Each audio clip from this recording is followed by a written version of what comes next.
Pangalawa, make plans with godly wisdom.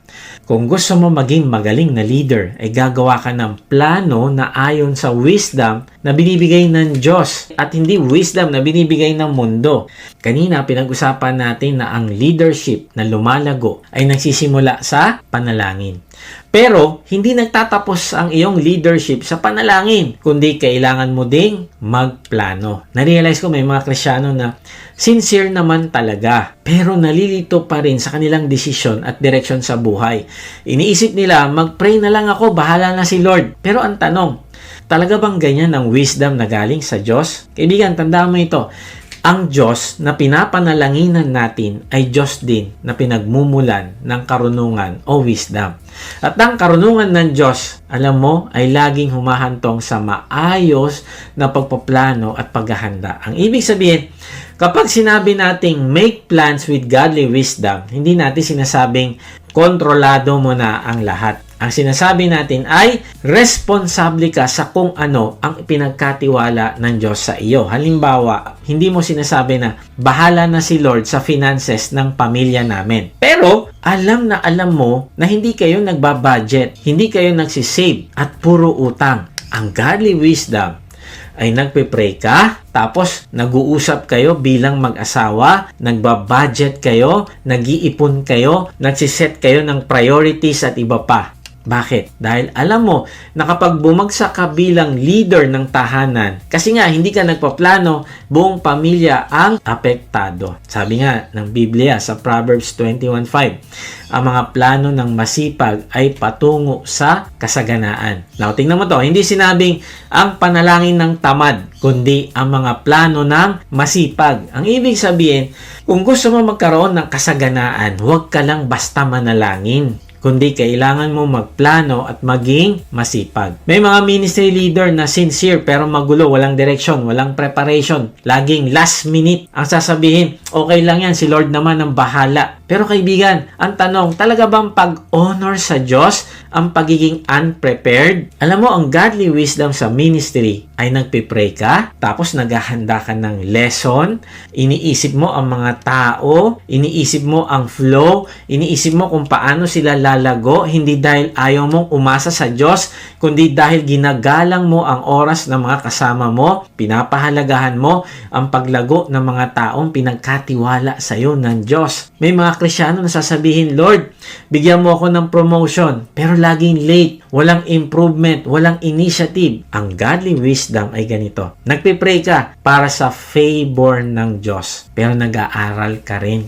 Dinadagdagan mo ang kaalaman mo. Nagsasanay ka para mas umunlad pa ang mga abilities na binigay sa iyo ng Diyos. Nag-i-improve ka ng skill. Nagiging faithful ka sa maliit. Honest ka kahit walang nakakakita sa iyo.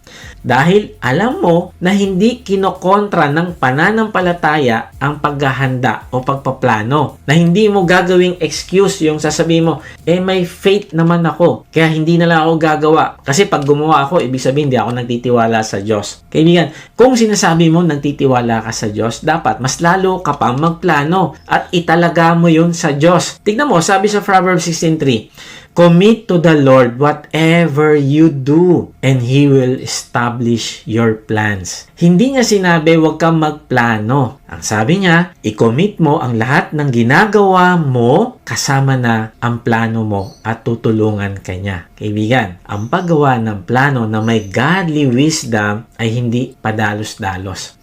Hindi ka basta lilipat ng trabaho dahil lang mas malaki ang sweldo kung kapalit naman nito ay kapayapaan ng pamilya mo at paglago mo at paglago ng pamilya mo spiritually. Hindi ka basta papasok sa relasyon dahil lang masaya ka kung alam mo naman na ilalayo ka lang nito sa Diyos. Ang godly wisdom ay nagpe-pray ka. Nakikinig ka sa godly counsel sa iyo. Nag-e-evaluate ka ng tama at mali ayon sa salita ng Diyos. At handa kang maghintay. Bakit?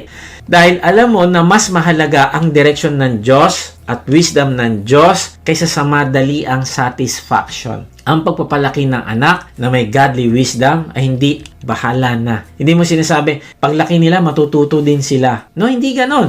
Ang godly wisdom, may plano ka sa pagdidisiplina mo sa kanila. May plano ka sa pagpapalaki sa kanila. Saang eskwelahan mo sila pag-aaralin? I-homeschool mo ba sila o hindi? May plano ka sa spiritual life ng pamilya mo. Pinaplano mo kung paano mo gagawin ang discipleship nyong mag-anak. Kaya kami nagdesisyon na i-homeschool ang aming mga anak kasi kasama sa plano namin para sa aming mga anak ang kanilang paglagong spiritual. Pinaplano na namin yon. Hindi namin inaasa sa aksidente. Hindi namin inaasa sa tsamba na balang araw, sige, makikilala na nila si Lord. Hindi. Kailangan namin maging intentional. Kailangan namin magplano. Bakit? Dahil ang paglago ng karakter ng anak mo ay hindi aksidente kundi ito ay sa pagiging intentional mo na leader. Ganon din, kung ikaw ay discipleship group leader, simula day 1, ay may plano ka na sa iyong mga dinidisciple. Hindi lang basta meet kayo ng meet every week. Basahin natin ang talata na ito, tapos process natin, tapos okay na. No, hindi. Ikaw ay magpaplano sa ganitong araw, sa ganitong buwan, dapat nagmumultiply na sila. Dapat marunong na silang magbahagi ng gospel. Dapat faithful sila kay Lord sa kanilang pakikipag-usap sa Diyos. Lumalago yung kanilang pagmamahal sa Diyos at pagmamahal sa bawat isa. Sasanayin ko na sila mag-facilitate ng D-group. By this time, kailangan hindi na sila umasa sa akin, sa kanilang feeding, kundi dapat marunong sila magpakain ng iba. Nakakalungkot kasi may mga D-group members na matagal ng member, pero pag nawala ang isang D-group leader, ay walang gustong mag-volunteer na mag-lead upang ipagpatuloy ang panawagan sa kanya ng Diyos na gumawa ng alagad. Kaibigan, mag-ingat tayo. Minsan, ang bahala na si Lord ay hindi pananampalataya, kung hindi, katamaran. O kaya takot lang na nakabalot sa salitang pananampalataya. Nako, ayoko gawin yan. Kasi, okay naman ako, may faith naman ako kay Lord. Pero praise God, kaibigan, kahit ganyan yung mindset mo, mahal ka ng Diyos at mahal tayong lahat. Kaya tinuturuan niya tayong mag-pray. Tinuturuan niya tayong mag-isip. Tinuturuan niya tayong magplano, maghanda, at magdesisyon ng may karunungan na galing sa Kanya. Hindi galing sa mundo, ha?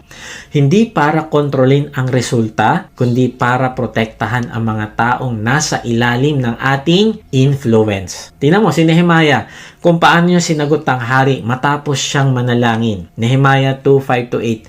Sinabi ko sa hari, kung pahihintulutan po ninyo ako, kamahalan. Nais kong umuwi sa Juda upang itayong muli ang lungsod na pinaglibingan sa aking mga ninuno. Sinabi sa akin ng hari na nooy katabi ng reyna, gaano kakatagal roon at kailan ka babalik? Nagtakda ako ng panahon at malugod naman akong pinahintulutan. Nakiusap ako sa hari na bigyan na rin niya ako ng mga liham para sa mga gobernador ng lalawigan sa kanluran ng ilog Euphrates upang paraanin ako patungong Juda.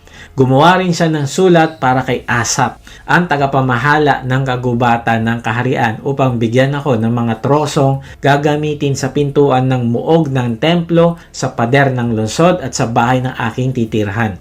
Ang lahat ng ito ay ginawa ng hari dahil sa kabutihan ng Diyos sa akin.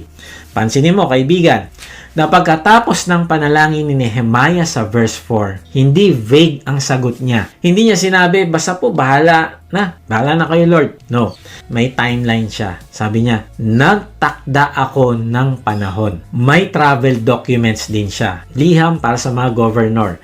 May list din siya ng mga materyales at mga gagawin gaya ng troso, muog ng templo, pader at bahay na titiran niya. May supplier din siya, si Asap. Ibig sabihin, habang nagpe-pray siya ng 4 na buwan, nagpaplano din siya. At ito ang mahalagang lesson ngayon, kaibigan. Ang prayerful leader ay hindi impulsive. Ang prayerful leader ay prepared. Ang ibig sabihin, hindi minamaliit ng Diyos ang pagpaplano, kundi sa katunayan, ginagamit niya pa nga ito bilang paraan ng kanyang pagprotekta, pagprovisyon at pagpapala. Parang ganito yan.